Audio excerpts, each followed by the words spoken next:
¿Qué tal, amigos? Hola, soy el pastor Heisen Cordero y estoy junto al pastor Farid Choque en una jornada más de estudio de la Biblia.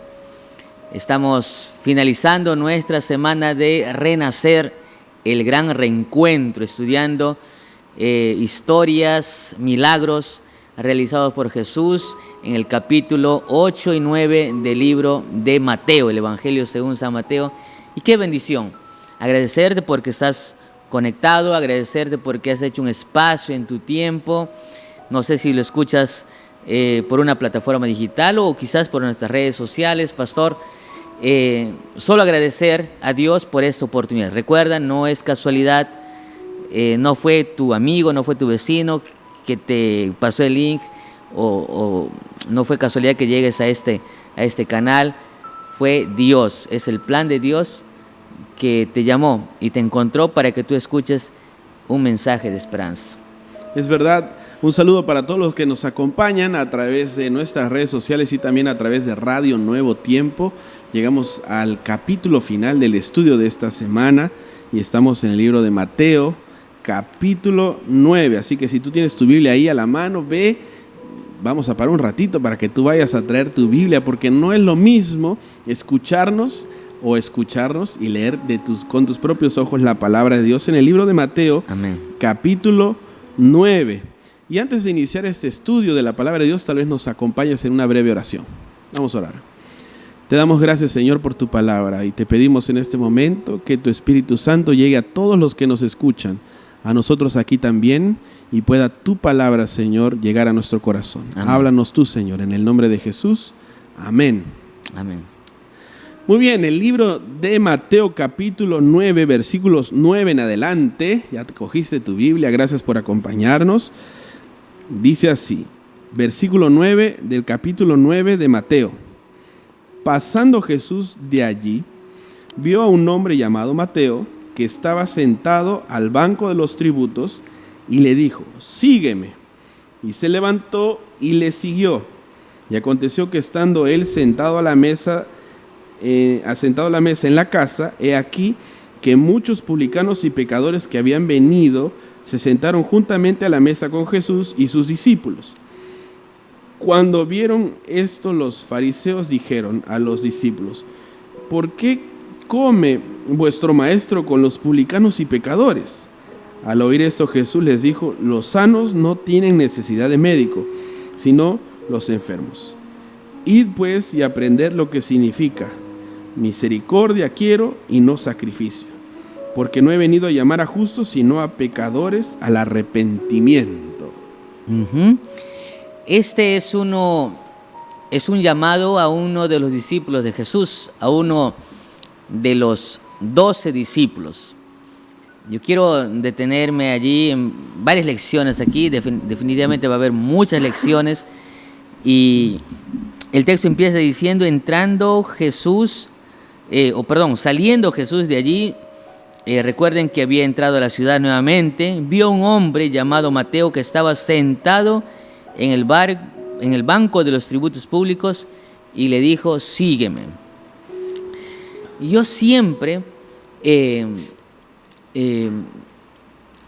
me emociono cuando leo los llamados, de cómo fueron llamados. No sé, pastor, cuándo y cómo recibió el llamado al ministerio, a ser un pastor. Es una de las preguntas que constantemente a veces nos hacen, ¿no, pastor? ¿Y cómo así decidió ser pastor, no? ¿Cómo así decidió dedicarse a la vida misionera o ministerial? Y en realidad no fuimos nosotros. Yo creo que no fuimos nosotros. Fue Dios quien nos llamó. Así como en esta historia Jesús llamaría a un hombre y publicano. Y no sé, pero en nuestros tiempos quizás nosotros no tenemos la magnitud y la comprensión de lo que significa un publicano o lo que significaba un publicano en los tiempos de Jesús. Para que tengan solamente una idea, un publicano en los tiempos de Jesús era sinónimo de ser un mercenario, un hombre traicionero a su pueblo. Un publicano era un cobrador de impuestos, básicamente, que recolectaban para la corona de Roma, ¿no? Entonces, esta era una estrategia interesante de Roma, que escogía no a romanos, sino a judíos, para que sean ellos mismos los cobradores de impuestos. ¿Por qué?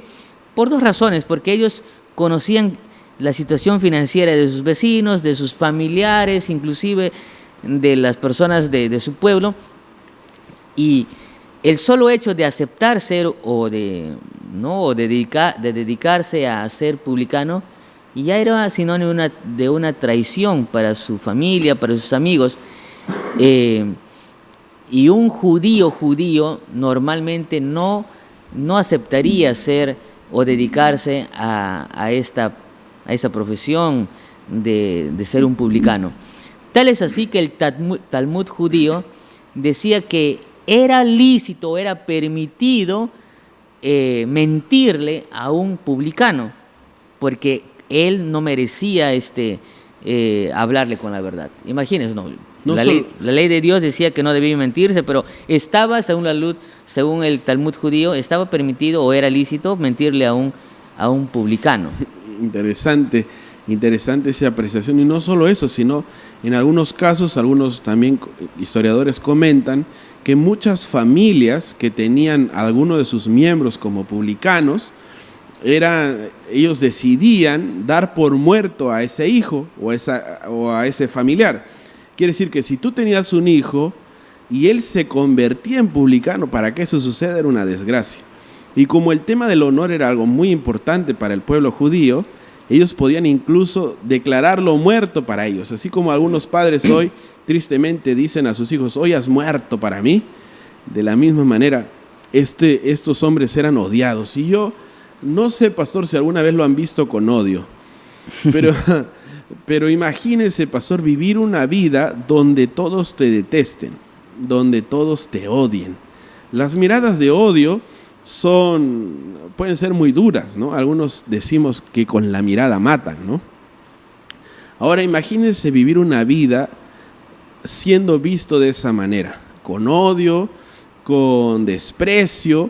Algunos judíos tenían la costumbre de escupir al suelo cuando veían pasar un publicano, porque era alguien que recolectaba impuestos, pero que no se reinvertían en obra social como hacen ahora los impuestos, o como deberían ser usados los impuestos en el tiempo de hoy, sino que ellos iban directamente al pueblo opresor. Es por eso que la gente odiaba a los publicanos, y más aún si eran los judíos.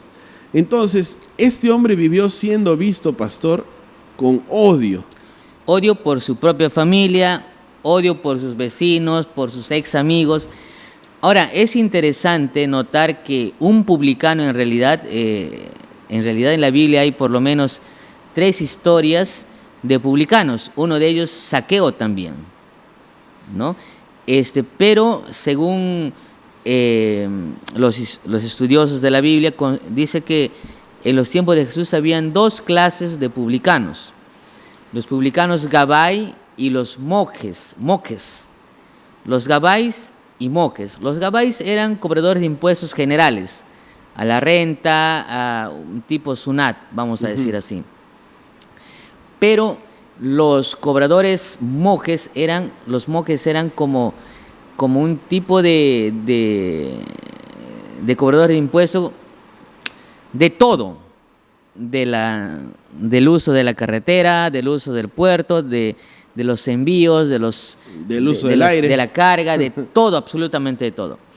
Y dentro de los moques habían 2 tipos: los moques grandes y los moques pequeños. Se cree que Zaqueo, otro publicano, era un moque grande, que tenía a la vez moques pequeños que eran recolectores. Entonces, muy posiblemente, dicen los comentaristas, que Mateo había trabajado para Zaqueo. Y eso es interesante. Quizás más adelante, si permite el tiempo, vamos a tratar de ello. Pero los moques pequeños, como era el caso de Mateo, eran más odiados porque ellos eran los que se enfrentaban a la gente. ¿Sí? Ellos eran los que cobraban el impuesto a una anciana, a una viuda, o sea, eran sin escrúpulos y siempre estaban acompañados de guardias romanos que si no querían, resguardados, ¿sí? Que si no querían pagar la cuota o el impuesto o ¿no? los tributos, los soldados podían incluso hasta matarlos, ¿no? Entonces, por eso era que ellos eran escupidos, los comentarios dicen que ellos eran escupidos, eran ignorados, entonces no se les permitía entrar al templo, y esta era la situación de Mateo. O sea, sacrificaban una vida social en la familia por el éxito, podríamos decir. Y sí, hay personas en este tiempo que dicen, bueno, no me interesa a mí la gente, no me interesa el qué dirán, no me interesa nada, yo con tal de que yo vivo para mí y para mi familia, no me interesa lo demás. A mí todo me resbala, dice, ¿no? Sí, me dicen lo que quieran, a mí no me importa. Yo no vivo de la gente, ¿no? Hay un término. Pero es innegable que aunque uno dice así por fuera, uno no puede vivir con miradas de odio todo el tiempo. Y es en ese contexto que a esta persona, me gustó mucho la explicación suya, pastor, que eran los que se enfrentaban a la gente directamente, probablemente los más odiados. Es en este contexto que pasa Jesús por allí y Jesús lo ve. Y yo quisiera tal vez, pastor, dedicar un poquito más de tiempo a esta acción de ver de Jesús. Yo siempre digo que gracias a Dios la Biblia se escribió en hebreo, en griego y en arameo, algunas versiones, porque esos son lenguajes mucho más ricos, ¿no? Para una sola palabra, por ejemplo, para nosotros clásicamente tenemos amor, ¿no? Y el amor significa todo, pero en el griego había muchas formas de amor, ¿no? Amor al prójimo, el amor eros, etcétera, porque ellos eran muy específicos en el significado de sus palabras, ¿verdad? Y en el texto encontramos que Jesús vio a Leví, ¿no? Lo vio a Mateo, y la palabra que utiliza en el griego para este hecho es la palabra eiden, que tal vez podríamos hacer alguna diferencia. Por ejemplo, ¿qué diferencia hay entre ver, mirar y contemplar? Que son palabras que más o menos se parecen en su función, pero tienen profundidades diferentes. Uno ve a lo lejos, mirar, está mirando algo más específico, y contemplar es otra manera de ver, pero con una profundidad diferente. Las miradas que recibía Mateo eran miradas de odio, de desprecio. De hecho, ellos estaban acostumbrados a mirar normalmente al suelo para evitar esas miradas. O simplemente ignorarlo, ¿no? Algunos que ya, como decía el pastor Heisen, les resbalaba todo, ya estaban acostumbrados. Pero encontramos aquí que Jesús lo mira, y de estas tres palabras, en vez de usar la palabra ver, mirar, la palabra eiden significa contemplar. Y yo me pregunto, ¿qué has contemplado tú? Normalmente cuando vamos a algún museo contemplamos alguna obra de arte. O cuando viste a tu esposa por primera vez, la contemplaste, ¿verdad? Esta palabra contemplar se utilizaba mucho en el contexto del arte. Y se utilizaba, pastor Heisen, para cuando un artista miraba un canva, miraba un pedazo de tela limpia y miraba lo que podría dibujar allí. Wow. O un artesano, un escultor que miraba una piedra de mármol. Ustedes no sé si han visto las piedras de mármol, pero por fuera son feas, ¿no? Son como cualquier piedra. Y mirar una piedra de mármol y mirar y contemplar lo que tú podrías hacer con esa piedra. Esa fue la mirada de Jesús. Obviamente la mirada de Jesús ya era una mirada de amor, pero cuando Jesús miró a Mateo, no lo vio con odio ni con desprecio. No lo vio como era, sino lo vio como lo que podría hacer de él. Por eso ese cruce de miradas fue suficiente para que Jesús, y acá es Jesús el llamado más corto que puede existir, ¿no? Lo miró y le dijo, sígueme, nada más. Y simplemente lo siguió. Por eso, aunque la Biblia lo leemos muy rápido, todo lo que pasó para que esas miradas se crucen, a veces conversamos con la mirada, ¿no? El sentimiento que sintió Mateo con la mirada de Jesús, la sonrisa de Jesús, cómo lo contempló como lo que podía ser. hizo que Mateo dejara todo lo que tenía por seguir a Jesús? Ahora, no hay mérito para mí, Pastor Farid, no sé, amigos que me escuchan o me ven, no hay mérito, no hay mucho mérito en llamar a alguien perfecto, alguien bueno, pero hay un mérito grande en llamar a alguien que no es perfecto, que tiene defectos, que tiene muchas cosas por resolver. Y Jesús conocía quién era. Hemos dado un trasfondo extraordinario de todo lo que significaba la vida de Mateo. Y Jesús, conociendo quién era, conociendo que era un hombre despreciado, un hombre quizás con un carácter, había renunciado a su familia, a sus amigos, se había constituido como un odiado, un mercenario. Sin embargo, por eso me encanta eso, porque Jesús, sabiendo quién era Mateo, Jesús lo llamó. Y hay un mérito grande en llamar a los que son peores. Dentro de los cánones judíos, él era un hombre despreciable. Ni calificaba ya como judío. No calificaba. Entonces era así, ¿no? Como que, Señor, o sea, un hombre de esa calaña se convertiría en un discípulo de Jesús, sí. Pero no solamente un discípulo simple y cualquiera, sino que se convierte en un autor de un evangelio. O sea, que es demasiado extraordinario. Y si bien el llamado fue escueto, fue rápido, fue muy, muy corto, lo que el evangelio nos va a mostrar es que sí, aparentemente es corto, pero tuvo una extraordinaria experiencia. Un detalle no menor, Pastor Farid, es que el libro de Mateo y que escribió, por supuesto, Leví Mateo, Pastor Farid, el libro de Mateo es el libro que tiene más referencias del Antiguo Testamento en comparación con los demás evangelios. Mejor dicho, se puede notar que Mateo era una persona que conocía mucho de la Biblia. Por eso es que en sus escritos se utiliza bastantes referencias del Antiguo Testamento. ¿Qué me indica esto? Que Mateo era una persona que conocía la Biblia, conocía las Escrituras. Sabía mucho como para perderse y poco como para salvarse. Esto representa a gente que... ¿Puedes repetir esa frase, Pastor? Está buena para el Twitter.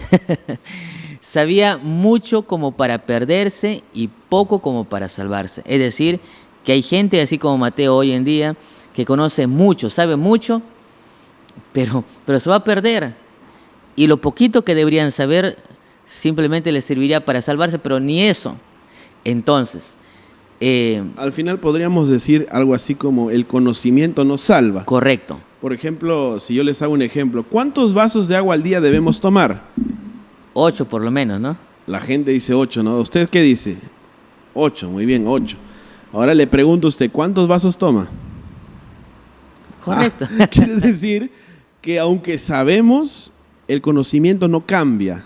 Y en este caso podríamos decir el conocimiento nos salva. Hay muchos amigos que nos escuchan hoy que algún día pertenecieron a la iglesia, que conocen todo, que conocen las doctrinas, conocen la Biblia. Algunos dicen, yo conozco la Biblia al revés y al derecho. Algunos dicen, la he leído 4 o 5 veces. Una vez me encontré con un señor que le estábamos dando estudios bíblicos, que algún día fue parte de la iglesia. Yo le he leído 7, 8 veces la Biblia. ¿Tú cuántas las has leído, no? Y se jactaba del conocimiento de la Biblia. Pero no es el conocer simplemente. Ahora, tú puedes conocer mucho. Mateo utilizó 99 referencias del Antiguo Testamento en su Evangelio. O sea, eso es más que muchos. Pero aún así, conociendo, era capaz de quitarle las últimas monedas a una viuda, de quitarle a una anciana por allí, a un huérfano. O sea, tú puedes conocer mucho, saber de la ley de Dios, saber del sábado, saber de muchas cosas, pero no garantiza que tú seas salvo y que mucho menos seas feliz. Mateo era un hombre infeliz. Y yo imagino a Mateo en toda su personalidad, que hemos dicho que ha renunciado y quizás hasta un momento dijo, bueno, no me interesa al final, no voy a vivir de la gente, yo voy a construir para mi familia, para mis hijos, qué sé yo, pero está demostrado, hay estudios que muestran que las personas más enojonas, Amargadas. las personas más amargadas, cuando están solos o solas, en un momento de su vida, son las que más sufren. Yo imagino ahí a Mateo en las noches, no revolcándose en su cama, tratando de conciliar el sueño, recordando que le robó las últimas monedas a una anciana y que tuvo que golpear a una viuda porque no se dejaba quitar sus cosas y los soldados abusaban y golpeaban a esa mujer. Todo eso tenía que cargar. Y cuando un día se encuentra, o cuando él se levantaba al día siguiente, después de tener una noche pesada, una noche tormentosa, y miraba a esa gente que lo miraba con odio, que lo observaba así con rabia, él decía, bueno, pues a buena hora, ¿no? O sea, bien hecho, algo así. Alimentaba más su personalidad. Pero cuando un día Jesús lo mira y utiliza esa palabra, ¿cómo era, pastor? Eiden. Y lo ve, que lo contempla y lo contempla, no como lo que es. Jesús no lo mira como lo que es, sino como lo que puede llegar a ser. Así como un escultor ve una piedra de mármol allí con aristas, una piedra tosca. Jesús lo mira, pero lo está mirando no como lo que es, sino lo que puede llegar a ser. ¿Y qué fue Mateo? Mateo fue un evangelista, un discípulo, que gracias a él conocemos muchas historias, muchas lecciones. ¿Y cuál es la lección aquí? Que Jesús, conociéndote, Jesús sabe todo de ti, sabe todo lo que piensas, sabe tus temores, tus miedos, tus problemas, tus felicidades también. Tienes momentos de alegría, pero Jesús, aún así, con todo lo que tú eres y representas, te llama. Y te llama para que lo sigas. Y quizás, pastor, aquí también podríamos reflexionar qué significa la palabra seguir, ¿no? Seguir a Jesús. Es así de simplemente seguir. ¿Qué implica la palabra? Lo siguió en Facebook. Lo siguió en Facebook, ¿no? Pastor, es muy interesante la reflexión que usted hace, porque tal vez podemos pensar en esto, ¿no? Hay dos tipos de miradas.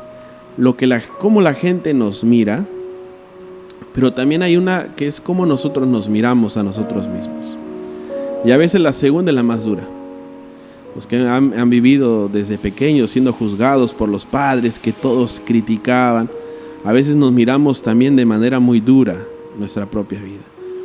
Y yo me imagino que cuando Jesús vio a Mateo y le dijo, sígueme, yo creo que Mateo volteó para ver si era otro, ¿no? Es a mí, maestro, que se llaman a mí. ¿Será que soy yo? Porque yo soy así, a mí me desprecian todos, he cometido errores, la gente a mí no me quiere, así soy yo, ¿por qué a mí? Y Jesús lo miró y le dijo, sígueme. Cuando Mateo descubrió que Jesús no lo estaba mirando por lo que era, sino por lo que podría llegar a ser, se rindió a Jesús. La posición de los publicanos era una posición elevada económicamente. A ellos no les faltaba nada, tenían grandes casas, muchos siervos, tenían toda una gran cantidad de personas detrás de ellos. Él tenía que seguir a Jesús, y para seguir a Jesús tenía que estar dispuesto a dejar todo eso. Todo, porque no dice el texto que dejó y esperó que venga alguien a reemplazarlo, que haga la contabilidad de caja. Su seguida fue radical, ¿no? Se levantó, dice el texto, y lo siguió. Levantarse es dejar todo lo que estaba viviendo él. Eso implicaba su trabajo, su estatus, su reputación, su economía, sus cuentas en el banco, para seguir a Jesús. Y seguir a Jesús para finalmente ser un hombre más, un hombre simple que cumplió una misión diferente a la que él estaba acostumbrado a vivir. Ahora, me emociona, pastor. Sí, hemos hablado de la actitud de los escribas, fariseos que estaban allí cuando finalmente Mateo ofrece una cena, un banquete, invita a sus otros amigos, los pecadores, para los escribas y fariseos, hace una cena y él comienza a devolver lo que había robado o lo que había, ¿no? Eso dicen en otra versión. Igual que Zaqueo, hace lo mismo, ¿no? Devuelve lo que a la gente que él sabía que debía. o que les había quitado o robado.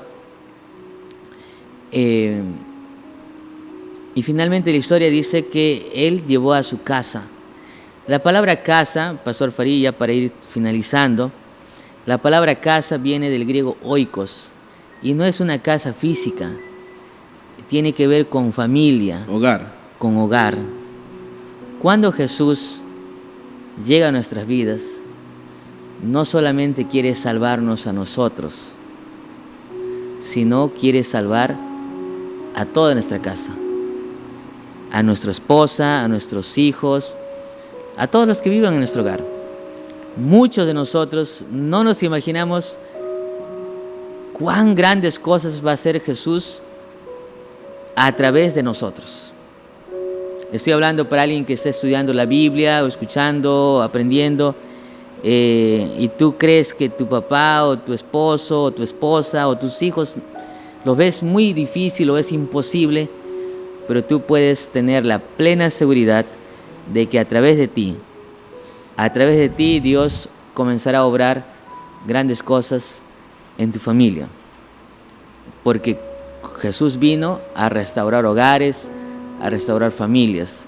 Así que esa es la historia de Mateo, Pastor Farí. Es la historia de alguien que era despreciado, alguien que vivió una vida, finalmente se ha encontrado por Jesús, es mirado con Jesús. Esa mirada que cautiva, esa mirada que no condena, que no desprecia, sino que dice, mire, yo puedo ser contigo. Yo puedo empezar una nueva historia. Una mirada que dice yo, peor aún tal vez, pastor, una mirada que dice yo sé quién eres. Yo sé quién eres. Pero a pesar de eso puedes seguirme. Y tal vez por eso decíamos que no hay mucho mérito en llamar a los mejores. Jesús llamó, no sé si está bien, pero suena feo ciertamente, pero Jesús llamó a los peores. Tal vez no decir peores, a los impensables. A los que nadie daría un céntimo. Bueno, hay gente que sí, pastor. Decía, pero nadie apuesta nada por mí, ¿no? Quizás hay un hijo que, como mencionabas, Pastor Farí, hay un hijo que toda su vida desde niño creció diciendo o escuchando que tú no puedes, que tú no vas a alcanzar nada, tú no vas a hacer nada, ni nadie. Has nacido pobre, vas a morir pobre. O eres igual que tu padre, eres de la misma calaña. Pero no, tú puedes cambiar tu estrella, como decía una película, ¿no? Tú puedes cambiar tu historia. A mí me gusta tal vez cerrar con esta reflexión. Cuando nos encontramos con Jesús, automáticamente nos damos cuenta de que no somos productos terminados. Quiere decir que aunque tú pienses que ya no puedes cambiar, que tú eres como ese mármol feo de piedra, que no se puede cambiar, que no puede salir nada bueno de ti, no es hasta que Jesús te mira y tú miras a los ojos de Jesús, es que te das cuenta que no eres un producto terminado, sino todavía eres una piedra en bruto, un diamante en bruto, que Dios puede hacer de ti algo maravilloso, de gran Amén. valor. Amén. Así que si tal vez hay alguien aquí que nos escuchas, que tal vez tú sientes que hasta tu propia autoestima está baja, sientes que no vales nada, y si tienes éxito en tu corazón, hay algo que es muy común, que es el síndrome del impostor, que sientes que no mereces lo bueno que tienes, que sientes que no eres nada.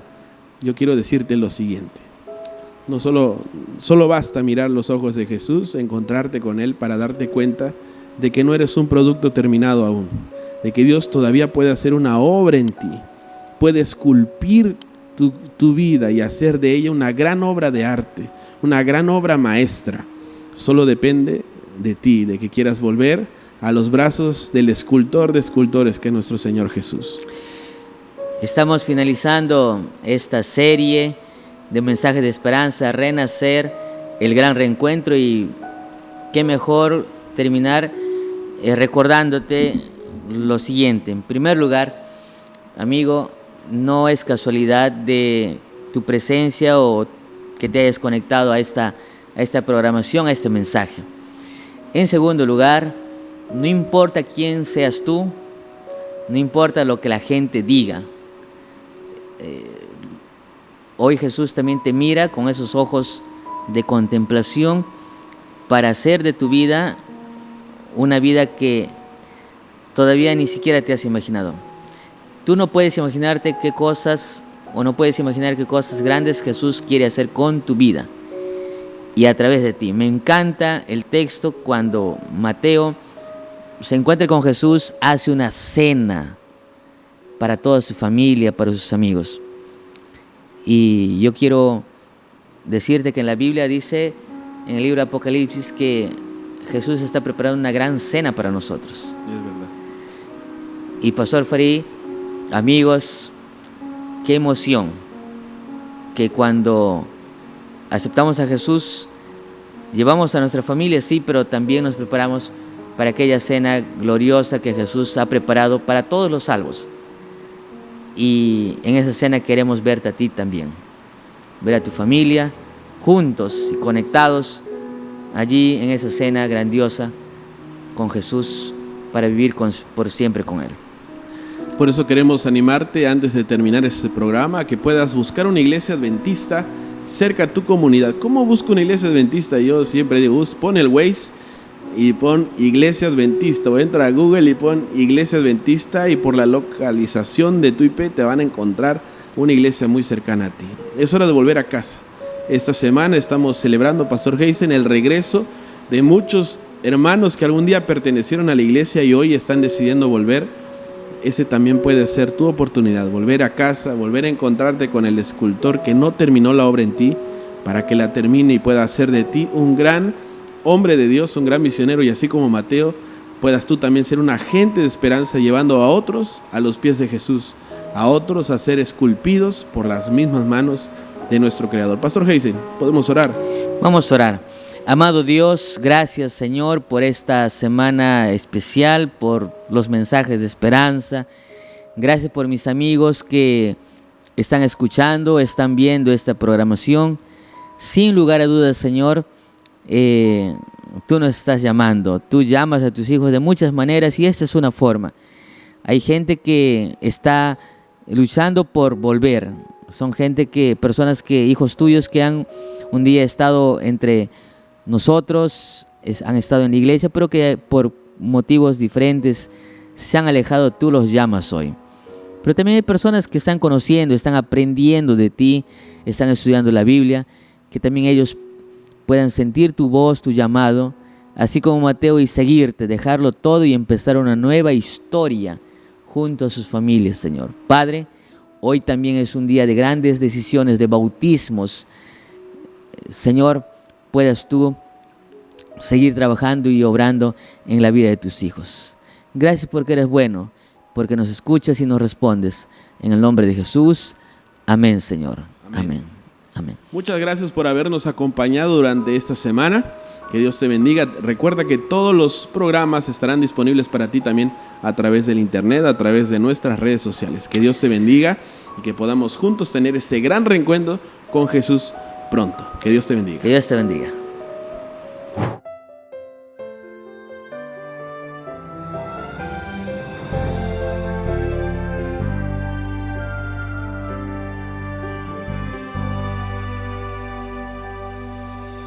Nací en los brazos del Señor,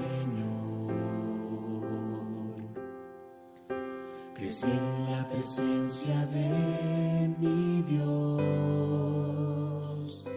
Yo era feliz, tenía paz, amigos y esperanza. Mas las luces del mundo nublaron mi visión, confundieron mi pensar. La tristeza invadió mi corazón, parecía llevarme al profundo mar. Me aparté, me entregué en los brazos del placer. Tuve dudas, certezas y miedo cada día, y mi vida era vacía sin Dios.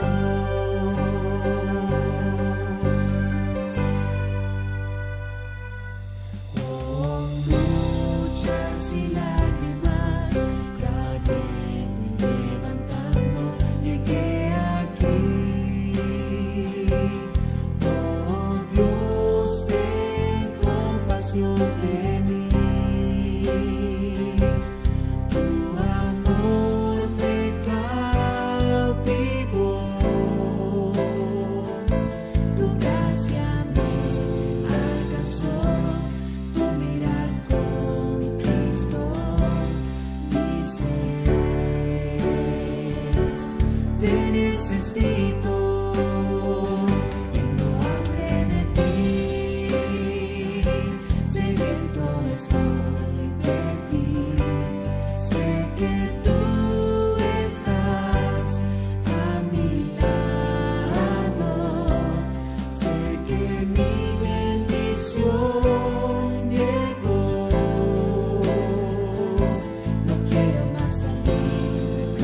del bautismo.